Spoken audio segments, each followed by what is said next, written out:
Today, Foundation as a church turns 7 years old. Yeah, that's wild. That is wild. So I wanted to share with you in honor of us turning 7, my favorite 7 names that people have called our church that have nothing to do with our name. Because there's a lot of people outside of our church that refer to who we are, and there's been a lot of names over the years, but I just want to refer to my favorite 7. Now, most of these people have said to my face. However, there's a couple of them in here that other people have brought the stories to me and said, I just want to let you know this is what happened in this group, or I was at this place and this is what they referred to our church as. And so I just wanted to share with you my favorite 7 without sharing names or where these groups maybe came from. Not that they would embarrass, but they might be. We'll see. Number 1, I think this is one of my favorite ones, is people refer to us outside of, and again, this is not people inside or outside of our church, refer to us as the ice cream truck church. I like that. I like that. When we set out to plant a foundation, we knew a couple of things about Coweta County. We knew the first thing was that there was 110 churches already here in Coweta County. It's a lot of churches. We also knew, though, that there were 64 to 72% of people in a 5-mile radius of the courthouse square did not have any faith affiliation. That's not just Christianity, that's faith at all, in any type of religion. That's an enormous number. And so what we knew, though, is that Coweta County didn't need, if we were going to plant a church, Coweta County didn't need another facility with empty spaces or seats in it to fill on Sundays. What it needed was someone who was going to care and focus intently on people who were disconnected from faith, giving them an opportunity to discover Jesus, grow in Jesus, and then in turn, then help other people connect in faith that were disconnected from faith. And that's it. That's the idea. So when we started thinking through how would we do that, the ice cream truck was one of the very first things that we ever did. We had an ice cream truck before we had a bank account. We had an ice cream truck before we had an office. We had an ice cream truck before we had anything. We had an ice cream truck. And the idea was, if we're going to search for people's needs, if we're going to meet people where they are, if we're going to support the things that are already happening that are so good in Coweta County, what is one thing that everybody needs? That's ice cream.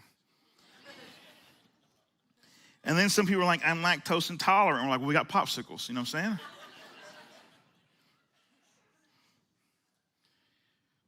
And since we started, we have run 893 ice cream truck events for a total of 156,307 pieces of ice cream given away for free. That's awesome. I like that title. I like when people refer to us outside of our church. Oh, you're the ice cream truck church. That's good. Second name is y'all are the fun church.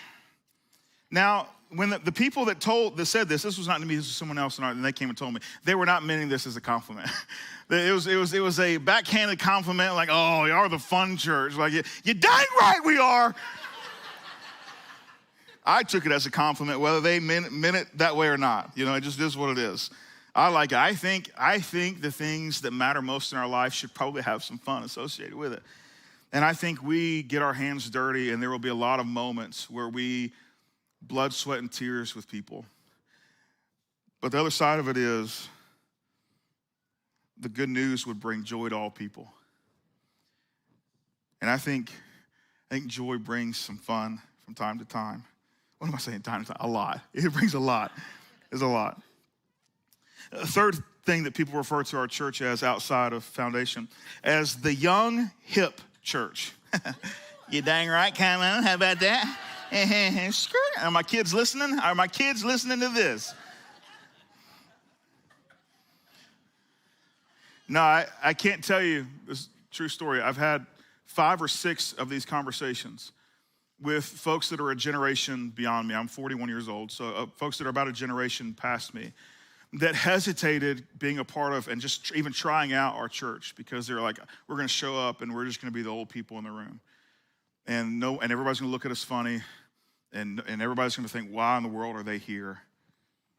And I tell you, there are couples both at the 9 and that are here, sitting here at 11, that have made an enormous difference in who we are as a church because of their wisdom and that generational lead that they give.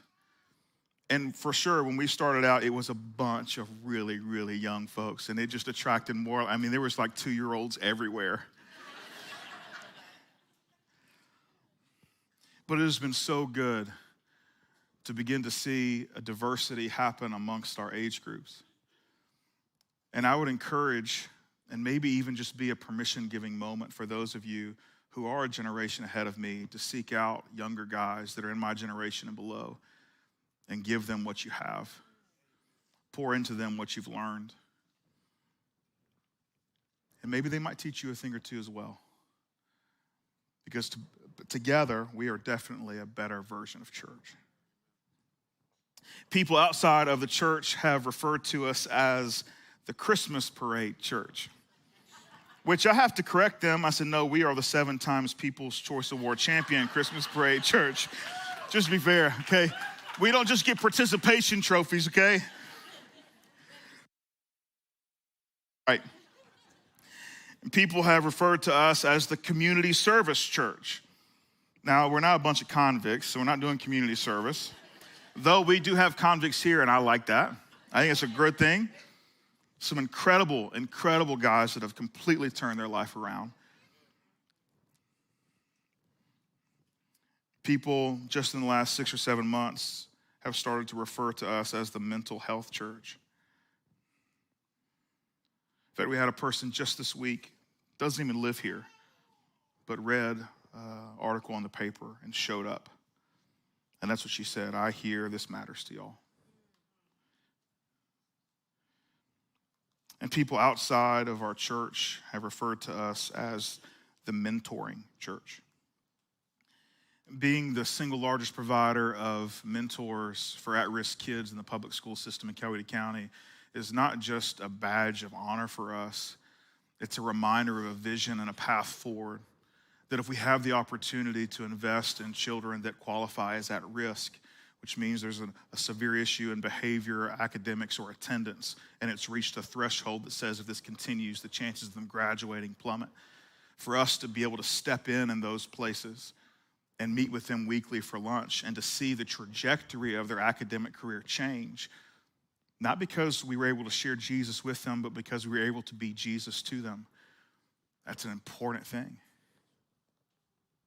So the question is, what is a church? Like, what is it supposed to be? Well, we use the phrase, we go to church. In fact, there was probably a conversation in your household with your friends that says, hey, we're going to church this weekend. You know, we're not snowed out or whatever. You know, there's no ice on the roads kind of thing, whatever that is. I mean, we're going to church. Or maybe you've had conversations that kind of go along with, where are they getting married at the church? I'm just kidding. No one gets married at the church anymore. Y'all all outside. Y'all outside in the woods somewhere with like trees and stuff. You know what I'm saying?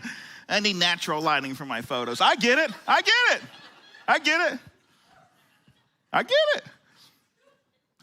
don't blame you. I don't blame you. Not a lot of fancy things going on here. You know what I'm saying? Not a lot of fancy. We do have windows at the back, though. We can open those up, let a little natural light in. That's about it. It was like you're getting married and got signatures in the background. It's fine. It's fine. Are there stains on the carpet? Are we cleaning them? No, but it's fine. Yeah, so people are like, hey, we hold events at a church. Well, that's not it either. The church is not a place we hold events. Church is not a place we go. So I want to share with you 6 pieces of church. 6 pieces of church that the internal church should be very aware of. But to go along with that, I also want to share with you what happens when we abuse those 6 pieces, because a lot of times when we do right by the 6 pieces, the outside world doesn't know. However, when we abuse those pieces, the outside world catches wind of it. They become aware because of how we've abused those things. So I'm going to share with you what we're supposed to be and what we're not supposed to be. First, we should be a learning community. We believe in this thing called the Bible, and we would study it. Each week we would open it and we would read together in it. We would ask for clarity and we would pray for courage. And we would believe that the Bible falls into a category as Christians that we would say the Bible is trustworthy. That what we read in it can be, we can trust it for our own lives, like it's applicable. It's not just something that we would learn stories and facts and figures, but it would inform who we are and how we operate. and that we ought to be a learning community. In fact, I would say when you begin to involve yourself here, you should be able to track, what is it that I have learned? Now, here's the thing. If you only rely on me to download everything that's in those 66 books to you, well, you're gonna be waiting a long time. I mean, there's only like 48 to 50 messages a year.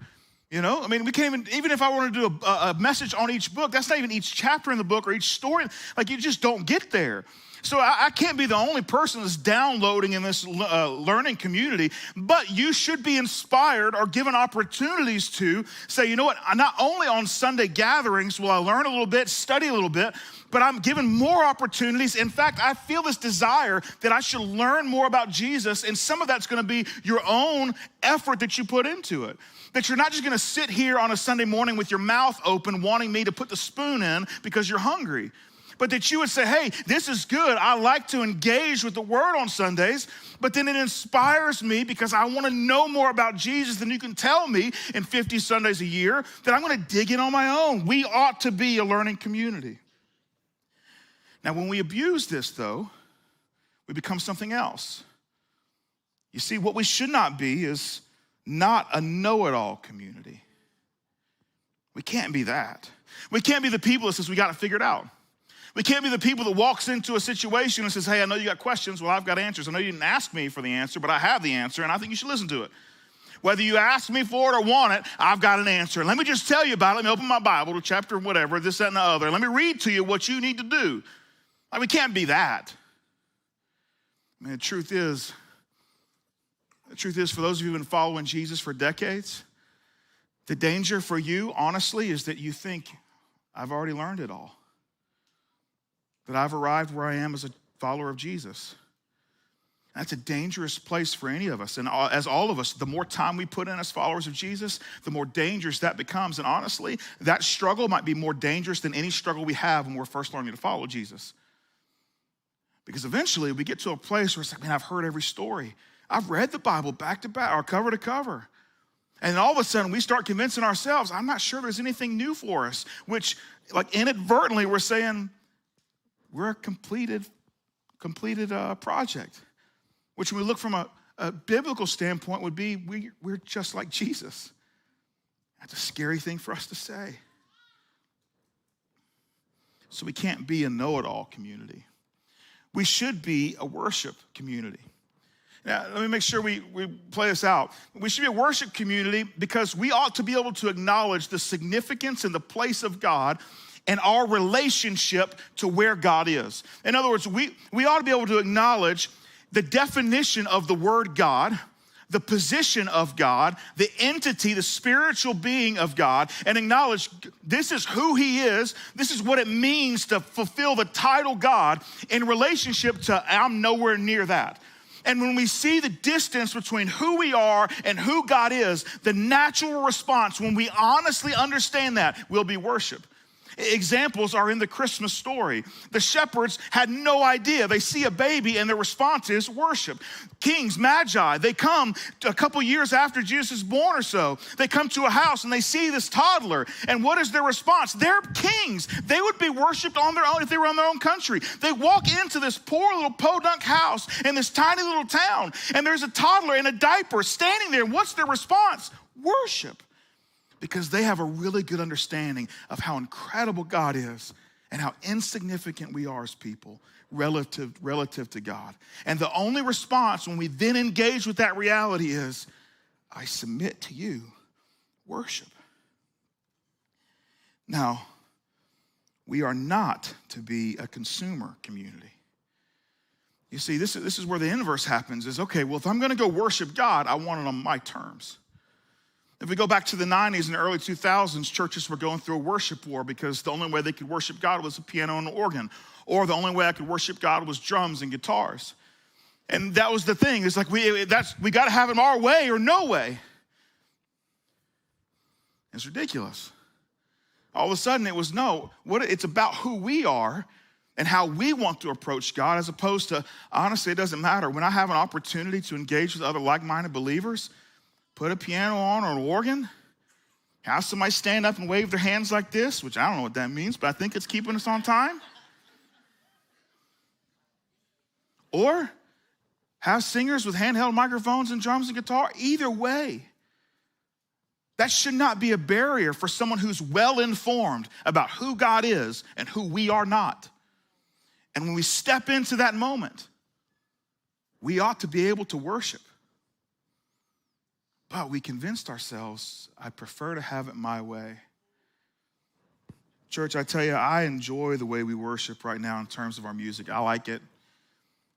But I bet you this, in the next 20 years, it's going to change. And the chances of me liking it are going to be probably slim to none. And it's my hope and prayer that I am not the reason that we don't do what's best for the church next because of my own preferences. We ought to be a relational community. We should be interconnected with people. Life-changing relationships should be birthed and nurtured in the context of a church community. However, we should not be a distant community. We can't keep people at arm's length, force people to stay at a distance. We can't be people who do not engage, because that then just leads us to imagine reasons why people won't engage with us, which are not true. Yeah, I'm talking not necessarily to everybody about being more friendly. I'm talking to those of you who have been stuck saying, I don't know how to connect with anyone, and you just stand there by yourself. And and I've had conversations like, I'll go out to the green grass and I'll stand there and no one will talk to me.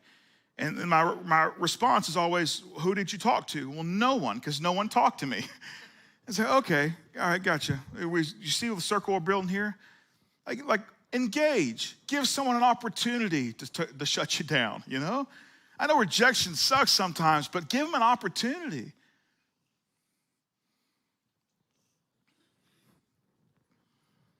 We should be a service community. Our church should add value to our community. We should see needs and meet needs, maybe even eliminate needs.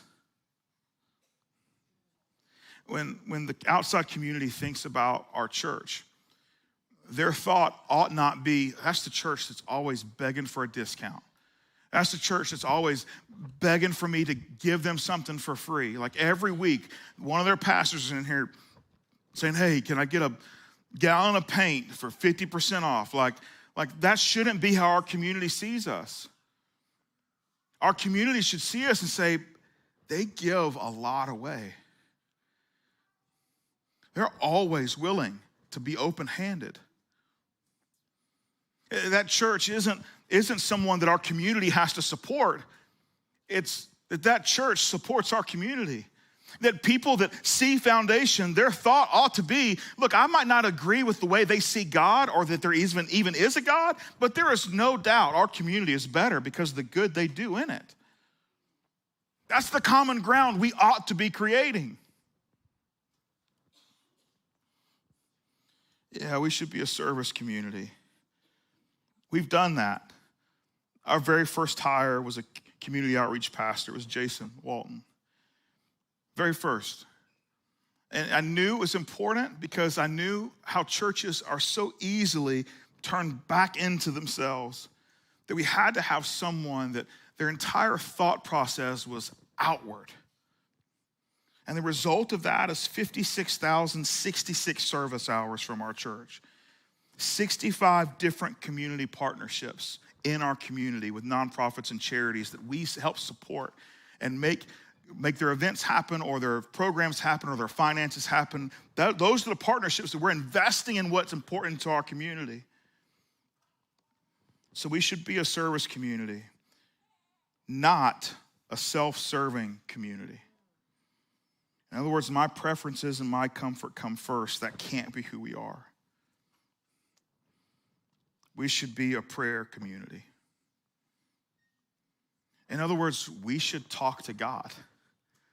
We should listen from God. That should be a regular thing for us. And that does a couple of things. The first thing that it does is it reminds us again of the position, because we pray to him. He doesn't pray to us. But the second thing that it reminds us is, hey, we need help. In other words, we're going to have some faith and rely on God to do some things that only God could do. That we couldn't bootstrap this thing if we wanted to, that God would have to move. God would have to be in it. And the only way to have God in something is to say, hey, can we invite you into this? Better yet, let's not even do the inviting. Let's ask God, where can we join you in what you're already doing, and then raise up with our gifts and talents something that God could bless even more. And all of that starts with prayer. So we're a prayer community, but we cannot be a self-reliant community. We can't be a church that just relies on our own talents and skills and leaves no room for faith in God. Now, throughout history, this is where we stop. Those 5 things, it makes sense when we look back at them. It's like, okay, this is what church is. A learning community, got it. A worship community, got it. A relational community, got it. A service community, got it. A prayer community, got it. That's it. And throughout history, that's where churches stop. And when I say history, I mean history of the United States, globally, this has been an issue. We stop right there. And we get really good at those 5 things. And we feel good about ourselves, but we're missing number 6. Now for this one, I want to change up the order. Instead of telling you what we should be, I'm going to start with what we should not be. We are not a me community. Now, let me play this out for a second. There's a theme that runs through all of the things we should not be in the other 5. If you remember them, as you're walking through it, there's a theme that runs through it. And the theme is that it's the opposite of Jesus.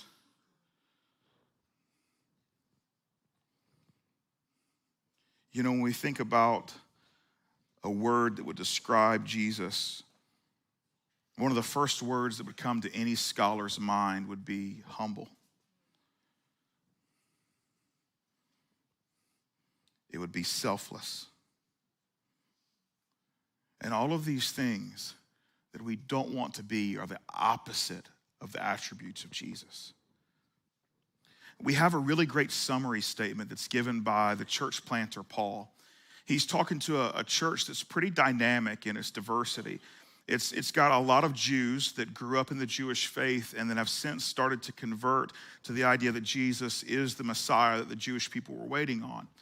And then there's a whole nother group that did not grow up as Jews. They're referred to as Gentiles. So completely disconnected from any type of Jehovah or Yahweh or God of the Bible faith. And he has planted a church in a place called Philippi. And in this city, you have this mixing of 2 different, very different communities, Jewish communities and non-Jewish communities, to worship in the same space, to be a unified body, to do what we're attempting to do, establish needs, establish the knowing of needs, and then establish ways to, I can't speak right now, establish ways to get rid of those needs or eliminate those needs. They're doing the same thing in Philippi. And so as Paul writes this, they're struggling with a couple of things. They're struggling with unity. They're struggling on what to do next with each other. And so Paul just reminds them, hey, it doesn't matter whether you're Jewish or not Jewish. It doesn't matter what you think you should do next or not do next. What matters, what holistically matters, is what he's about to tell them here. And this is what he says. He says, therefore, if you have any encouragement from being united with Christ, if any comfort from his love, if any common sharing in the Spirit, if any tenderness and compassion, then make my joy complete by being like-minded, having the same love, being one in spirit and of one mind. Now, let me just pause there for a second because we're going to keep reading. But he says, look, it doesn't matter where you're at. If you have any encouragement from Jesus, being united with Jesus, any love, any compassion, if any of those rings a bell in your head as I'm reading that, in other words, he's creating unity. You don't have to have all of those things. If you've got any of these things I'm mentioning, then what I want you to do, make my joy complete by being the same, being like-minded. And then he gives this incredible description of what it looks like to be in unity, even if we have different opinions about what's next. Verse 3, he says, do nothing out of selfish ambition or vain conceit. Rather, in humility, value others above yourselves, not looking to your own interest, but each of you to the interests of the others. In your relationships with one another, have the same mindset as Christ Jesus, who being in very nature God, did not consider equality with God as something to be used to his own advantage. Rather, he made himself nothing by taking the very nature of a servant, being made in human likeness, and being found in appearance as a man. He humbled himself by becoming obedient to death, even death on a cross. And so he says, hey, I know this is difficult. I know this is tough. Let me just remind you, if you've got any connection to Jesus at all, he gives that huge list. And then he says, if any of that is true of you, like-minded, this is what it looks like. Have the attitude of Jesus. Humility, serving other people, putting them above yourself. And then he gives the example, just in case we want to cop out or pull short or any of those things. He says, let me just simply remind you how big of a servant Jesus was. He was equal to God, but did not use that standing with God as something that he would actually use to his own advantage. He would not do that. And just to prove it, he submitted himself to death on our behalf. Not just any death, even death on a cross. In other words, I know when we think about death, we have pictures. And our best picture is that we would lay down to sleep one night and the next morning we would not wake up. And that would be ideal for us. But he just doubles down and says, yeah, it's not just that he was willing to die on your behalf. He was willing to die on a cross. The worst version we could think of in this current context and time, it wasn't just death, but it was a death on a cross. And that changes everything. He said, because of that, I'm bringing you, reminding you, begging you to not be a me community. But instead, and this is why it's so hard, this is why so many churches stop at number 5 and fail to get to number 6. We should be a missional community. A missional community. Let me just unpack this for a second. Jesus downloads this mission. We refer to it in church circles as the Great Commission. But he downloads this mission to everyone and says, hey, if any of you are going to come after me, this is what I want you to do. This is what he says. Therefore go and make disciples of all nations, baptizing them in the name of the Father and of the Son and the Holy Spirit, and teaching them to obey everything I've commanded you. And surely I'm with you always to the very end of the age. Now, this is why this is hard. This is why this is hard. This is why we stop short of this.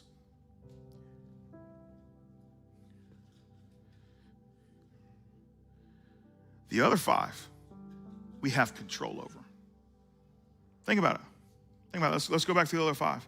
The other 5, we've got control over. A learning community. That's your choice. You can either open the Bible and study.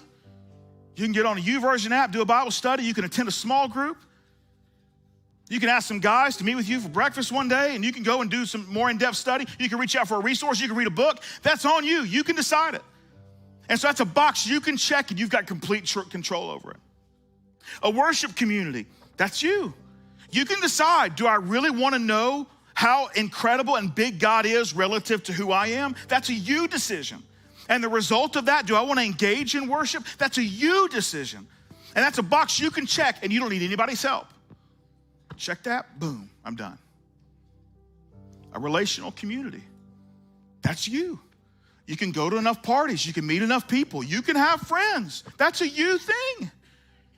You can figure out who else likes the Braves. Do a tomahawk chop on a Sunday morning and someone will come talk to you, I promise.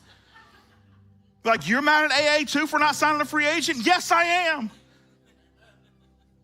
The Dodgers got the best reliever this morning. Are you kidding me? What else do the Dodgers need?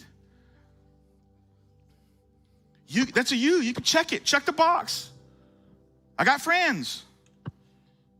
A service community. That's on you. There's so many opportunities in our Church Center app. We don't even announce all the service opportunities. You've gotten in such a great habit. You just open it and you see opportunities to serve in the community and you just sign up for it. We don't even talk about them anymore because there's so many all the time. Some of you, you've done you don't even need us to create the opportunities. There are some of you that are volunteering with our nonprofit communities, our partners in our community, outside of when we schedule it for our church. Like some of you are there just all the time, just constantly giving, Pregnancy Resource Center, Bridging the Gap. It's incredible. That's a you thing though. Check that box. A prayer community. That's a you thing. Do I want to pray? Do I want to talk to God? Do I want to let him know I need his help? That's a you thing. Check the box. But the missional community, making disciples, all of a sudden, that's not a you thing, is it? Not a you thing. And it terrifies us for a couple reasons. First, in order to make a disciple, the idea of make means that there wasn't something and now there is something, right? We made something. In order to make a disciple, you've got to engage with someone, and the chances are they're going to ask a question you do not know the answer to. That terrifies us. Terrifies us. That's barrier number one. Barrier number two.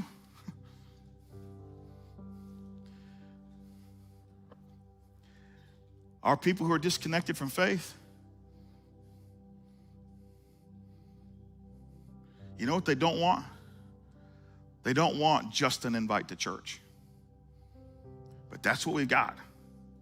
That's what we've convinced ourselves we have. I got a great church. I love it. If I will invite them to church and I'll check my Make Disciples box. No, you haven't. No. No, that's a long-term process. Those are conversations that happen. It's not just get them in the door. Like, that's not the idea. But what we've done is we've taken this Great Commission, and what we've done to be able to check box it, that's what we've done. If we can just get our friends to come to church, then Glenn will probably study the Bible with them on a Sunday morning, and then we'll have checked that box, and that ain't working. Number two is we've then, as followers of Jesus, we've turned this little checkbox thing into a mission trip. And so we want to do a mission trip. Let's go halfway around the world and do something special, and that will check our box of go into all the world and make disciples. No, that don't do it either. I've been on lots of mission trips. In fact, Foundation will probably be doing some mission trips at some point in the future. But that will not check this box. It won't do it. It won't do it.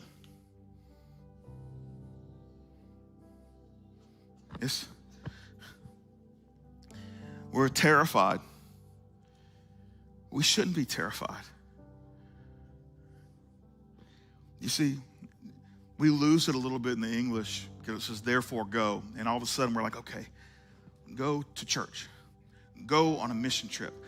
But if we really play it out and we really dig in, it's not just therefore go. It's not a moment decision. The better way to understand what Jesus is saying, he says, hey, as you're going, I want you to make disciples wherever you're going. It doesn't matter if you go across the world or you stay here, Jerusalem, Samaria, wherever it is, wherever you're going, I want you to make disciples. How do you do that? Teach them to obey Jesus, baptize. That's how Jesus says to do it. Wherever you're going, which means for us, for the people in this room, I would ask you, if this is going to be a normal week, it might snow Tuesday, Wednesday. That'll be different. That'll be great. We'll pray for it. We should stop and pray. We're not going to pray. But this week, let's pretend it's not going to snow. And I were to ask you, what are your plans this week? For those of you who are going to go on vacation, you don't count. But for those of you who are doing your normal thing this week, and I would say, hey, what are you doing this week? And most of you would probably say, I'm doing what I do every week. I'm going to work. You know what I'm saying?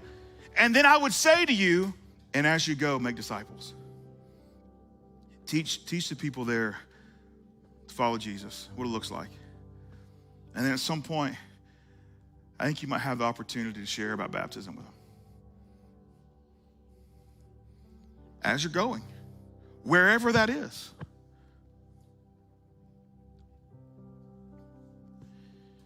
You see, we have 168 hours in a week. And your high point with Jesus can't be the 1 hour you spend here on Sunday mornings. You see, we call this facility Base Camp because Base Camp is not the destination. It's where you start. So this can't be the place you have to get someone for them to finish. This can't be where all of a sudden you are Christian. This has to be the place that you begin. You leave from here. And we have it in our mission statement, where people are the destination. Let me share with you just a quick list of occupations that I know are currently taking Jesus with them from our church. We have teachers. We have a lot of teachers, by the way. Plumbers, pilots, general contractors, hairdressers, firemen, car salesmen, dentists, counselors, financial advisors, parapros, accountants, coaches, stay-at-home moms, truck drivers, machine operators, paramedics, nurses, real estate agents, police officers, school administrators, waitresses, engineers, x-ray techs, mechanics, heavy diesel technicians, shop supervisors, college students, landscapers, professors. That's just the start of the list. You see, Birthday Sunday isn't a celebration of 7 years of Sunday mornings. It's a celebration of 7 years where the people focused on Jesus in the 167. It's a celebration about a church that decided that Sunday morning wouldn't be the most important hour of their week, but the other 167 hours where we carry Jesus with us would be. Where this would not be the mountaintop, but the base of the mountain. And ultimately, our greatest destination would be the lives of other people. Sometimes when they have their greatest need, and we get to be the hands and feet of Jesus in those moments. This is 7 years of us celebrating not being a me-first church, but an others-first church. It's 7 years of allowing Jesus to lead us in the 167, not just in the one on Sunday morning. You see, if our community only knows us by our building and our Sunday gathering, we have missed too many opportunities to build the kingdom of God. Kingdoms are not built on church properties. They're built in the hearts of the lives of the people that inhabit the communities. And that's the type of church we have been for 7 years, and it's the type of church I pray we are for the next 7 and the 7 after that. We are 167 people. But I think I've told you enough. I think it would be better for me to show you. So I'm going to stop talking, and you can check out this video from someone inside of our community.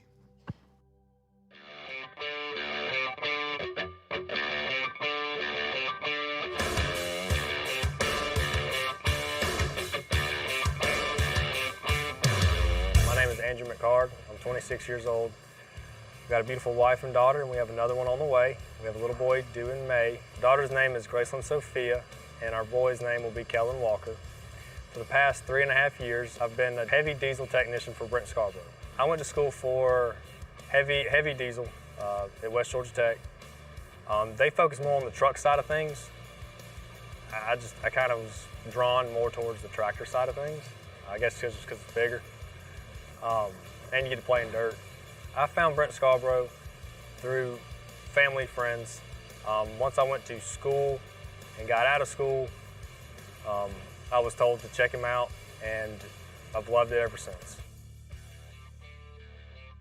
My name is Severin Coppola. I live in Hogansville with my wife, Savannah. We have 3 beautiful children, 7, 5, and 6 months, and I am the shop manager here at Brent Scarborough Company. So I knew that I wanted to work mechanically. I had worked on tanks in the Marine Corps previously, and I did that for 4 years. And when I got out, I knew I wanted to stick with that profession. And I approached my father-in-law, and he said, well, I know a guy, his name's Brent Scarborough, and he has a local construction company. Why don't you try to get in with him? I started changing oil on equipment, doing the preventative maintenance things on it, changing the oil in the filters and making sure they're in good condition to keep running. I was a preventative maintenance technician in the field for 5 years, and then I moved into the preventative maintenance manager role for 3 years, and I had been in the shop manager role for 2 years. So my first impressions of Severin were he's serious when he needs to be serious, but at the same time, he'd joke around with you. He'd also help you. So I mean, if you needed something, he'd be the first guy to help you. I've asked him multiple times as he's dressed up, in a collared shirt. I asked him, hey, can you help me with this? And he'll throw some gloves on. He'll help you out. He's not much older than me, but from what he's accomplished I think is pretty incredible. He was in the Marine Corps. Now he's in charge of the shop. So my first impression of Andrew, I was actually on vacation, and I hear about this kid that put in an application. And they talked about Andrew for a week. We need to talk to Andrew. Andrew's the greatest, Andrew this, Andrew that. And I was like, who is this kid Andrew that I keep hearing about? It's driving me nuts, I gotta meet him. And I finally meet him, and my initial thought was like, wow, he's a pretty big guy. And then he kind of got thrown to the wolves on his first day. He got into a big project, and it was a dirty project, and he had metal shavings and dirt all over him. And I was very impressed with his resilience. He pushed through that project and got it done. He stuck with it till it was complete and came back the next day ready for more. Brent Scarborough & Company is very family oriented.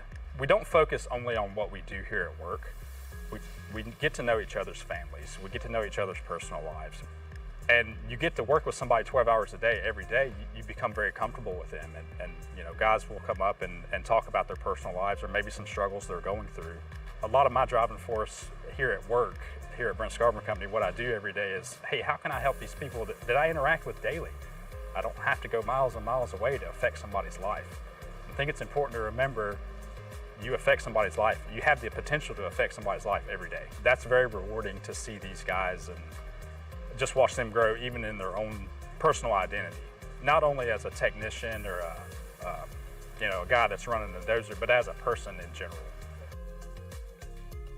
So our first conversation about faith was shortly after my baptism on January 15th of 2023. We came into work, and Severin, we were talking, and asked him what he did this weekend, and he asked me, and I told him that we were looking at just different churches to try out. He mentioned to me that baptism had been at the forefront of his mind for a long time. And that was something I was really interested in. And he started asking questions about how did I do it, who did I talk to, what was the process like, and that led into a conversation about foundation. That conversation really opened up the door, at least for me personally, to be able to talk about it in the workplace. So after I invited Andrew and his family to church, the morning they were coming, I had a little bit of nerves because I wanted everything to be perfect. I hit up Severin and I said, hey, just let you know, we're coming to church today. Where are you going to be? What do we need to do? If memory serves me, I was serving at the door, greeting that morning, and I saw them pull up because I knew his wife's car. And so when we got there, they directed us, we parked, and when we walked across the street, we still didn't see them. So I was like, okay, where you at? And we figured out we had to sign Gracie in, and we got a sticker for her, and that's when I saw him.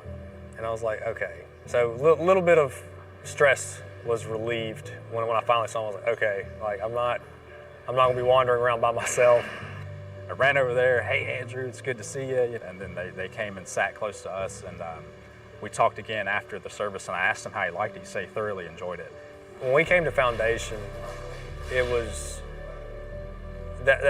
it wasn't like an okay feeling. It was like these are my people kind of feeling, like you kind of know people, but you don't. That feeling, that's what it felt like our first day. So we've talked about the importance of faith, not only in what we do every day, but in family life, just life in general. And we've spoken about how baptism is that first initial big step for him. And we've spoken about the importance of taking the first step. There's no bigger step than the first step or the next step. So we've talked about the importance of getting baptized and getting settled in and finding his place in not just the church, but in the community, and letting faith be that kind of driving force behind that. I think the day I get baptized will be exciting for me. I think it'll be like a weight lifted off my shoulders almost. I feel like it's that next step to getting closer and to becoming a better follower of Christ. At the end of the day, the baptism is for me, and that's one thing Zevran mentioned was it's for you, it's for nobody else. So that kind of helped ease my mind a little bit. Still terrified, but I don't have to talk, so that's a plus. I don't have to give a speech, I guess you could say. But no, I'm excited about it.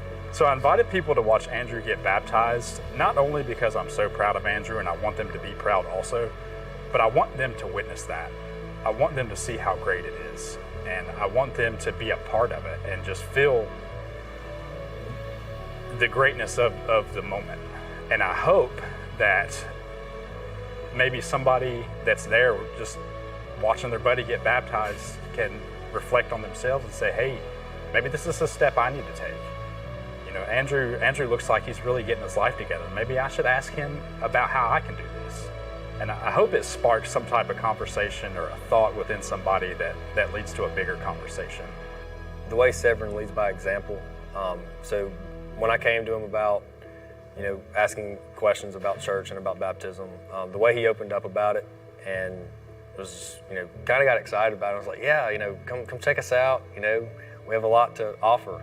It makes me want to, follow in those footsteps, because he helped me, if somebody else down the line needs help, I'd love to help them and give them that gift of what he has given me. I'm getting baptized on birthday Sunday.